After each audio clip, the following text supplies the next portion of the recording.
Good early thirsty Thursday morning, friends. Mark Holmes here, and as always, my buddy Cowboy Joe Boo, as well as Joe Bear in the house. And as always, I want to say thank you all for watching, commenting, subscribing, and being part of the Joe Boo Sports Report. Without you guys, as well as you ladies, you know that this literally does not work.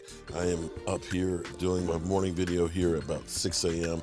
Got to go downtown D.C. to do some work early this morning and things, and so I want to get this out of the way before we hit the road. Hope everybody's having a great Thursday. Tonight, the New York Giants have their first preseason game, and we'll see if Daniel Jones can right the ship. We don't know how much the starters are going to play, but I would imagine that Daniel Jones will definitely get at least a quarter of action there. And of course, come Saturday night, 8 o'clock Eastern, the Cowboys will be playing the Denver Broncos. And I can't wait. We probably won't see, forgive me, sorry. We probably won't see Dak and Zeke and the starters or anything probably throughout preseason. The Cowboys are keeping everybody in bubble wrap. But we will get the opportunity to see a lot of these young guys, and a lot of these guys that may be on the bubble and things. It's amazing because guys like Tristan Hill, who everybody figured there's no chance in the world that Tristan Hill is going to make the team. All of a sudden, Tristan Hill has looked good enough that people will say he could end up being trade bait for somebody. More than likely, if he doesn't make the roster, you probably won't find anybody that's going to trade for him at this point, because teams are going to basically look and say, we'll just wait and see what's out there and make those moves. So more than likely, you won't be able to trade him. In fact, I think that he might actually be part of the roster. It might be a surprise cut that Carlos Watkins doesn't make it, but we'll see. I guess this is one of the good problems to have, that we actually have a lot of depth on the defensive line, and looking and saying, oh man, I don't want to lose this guy, I don't want to lose that guy, but at least we've got a lot of guys that you say, hey, we don't have to go out and get somebody else. So we have that factor. Tuesday's practice, which was really the last physical practice before we get to Denver, yesterday ended up being a walkthrough scrimmage, so to speak. And of course, it's no contact, no pads or anything like that. They ended up breaking camp and ended up going to Denver, and they will be practicing against the Denver Broncos today, which will be great because now it's an opportunity to see different looks than what you've been getting, of course, in camp. You know, you pretty much know one-on-one what Diggs is going to do against CeeDee Lamb and so on.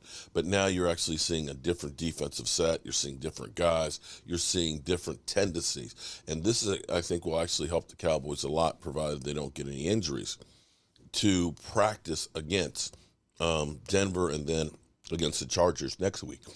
That they will actually get a lot more work in and ultimately be more prepared for the season. The biggest key and the biggest thing that we do not want to happen is injuries. And that's what you have to worry about, because, of course, you look around the NFL, Tom Brady, center went down, although it looked like it was just cramps yesterday after losing his starting center, and another one of his wide receivers ended up going down. I don't have word on how bad that is as well. But when you start losing key players before the season even gets here, it's really going to hamper you. So I'm going to keep this short and sweet this morning.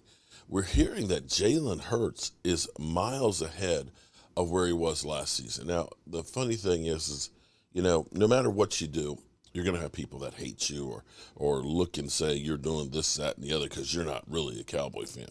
So I went to Washington training camp with my son Rio on Tuesday. Not because I am a Washington Commanders fan, because I am not by any stretch of the imagination. But in the end, you want to check out the competition and find out exactly where they are, what they're doing, their strengths and their weaknesses, and so on. And definitely the future jokes to laugh at. I saw Carson Wentz. Carson Wentz is a little bit high, sometimes hold on to the ball a little bit long and things, but definitely is an improvement over Tyler Heineke. Jalen Hurts is miles ahead of where he was last season, but I'm not sure that that means a lot from where he started. But let's listen in on to ESPN's talking heads on what they have to say about the NFC East quarterbacks. Return. All right, let's go back to the NFL and check in with the Eagles. Philly is getting a lot of hype after making the playoffs last season. And look, getting better on both sides of the ball, on paper at least, in the offseason. Hey, Jalen Hurts, what do you think about A.J. Brown in your offense? We have a ton of great playmakers on the offensive side of the ball, we feel. I think A.J. is just making plays, and that's what he does. He's done it for a while now in the league. Hopefully he continues to do it. I know he will. All right, Diana, Nick, I love this question because I think a legitimate argument can be made for every single starting quarterback, all four guys in the NFC East. So let's do it now. Which quarterback in the NFC East has the most to prove in 2022, Diana? It's funny you say that because you're right. I immediately thought Carson Wentz, Commanders, right? I mean, they brought him in. This is another shot for him. And then I realized no one's really thinking or believing that the Commanders are going to compete. That team that's looking to compete, to not only win the division, but to actually make a deep playoff run, it's the Philadelphia Eagles. Howie Roseman did a lot of work this offseason to build both sides of the ball, to give their quarterback every single chance and opportunity to have success. And this is really his opportunity, the quarterback, to prove that he's the future in Philly. Because I can tell you, there are question marks about whether or not he is the guy. So the pressure now is on Jalen Hurts to show Philly, their crazy fans, and Howie Roseman that he's the future. Nick, is Diana right? Interesting. Yeah, Diana's right. And you look at the totality of the roster and what they've done to this roster. He's got to go out there and play well. If he does not play well, you have to go find another quarterback because you have a roster that is built to win right now. But I think he's going to have a great season. I really do. He's one of those players that I'm really high on. I've been high on him since I saw him in his first start, and I think that he's going to have a great season. I think he will be the quarterback for this team for a long time to come.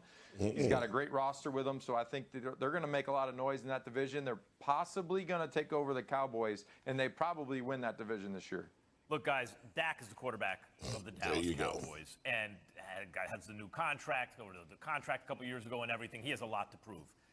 Daniel Jones.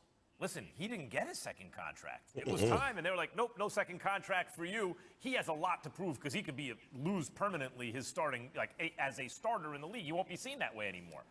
And you guys make great arguments for Hurts. My argument is, in fact, Diana, I went back and forth on it, for Carson Wentz. He cannot be the reason they lose. He has to be the reason they win. And the difference between Jalen Hurts and Carson Wentz is whatever you think of Jalen Hurts, you see he can be a weapon at quarterback. Now he has to improve, see the middle of the field better, and that kind of stuff. But even if he loses his job with Philly, it doesn't mean he'll be done getting a shot at starting in the NFL. This is it for Carson Wentz. This is it. He ain't getting another big contract if he doesn't do it here.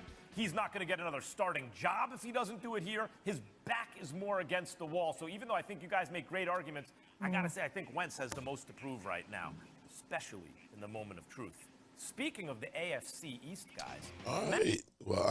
I would have to agree on that one. That Carson. Well, Daniel Jones, actually, when you think about pressure-wise, I think Daniel Jones is actually fighting on whether or not he's going to be an NFL starting quarterback right now, because you have to look at it and say, if you don't perform better than what you've done thus far in your career, you may be just known as a career backup.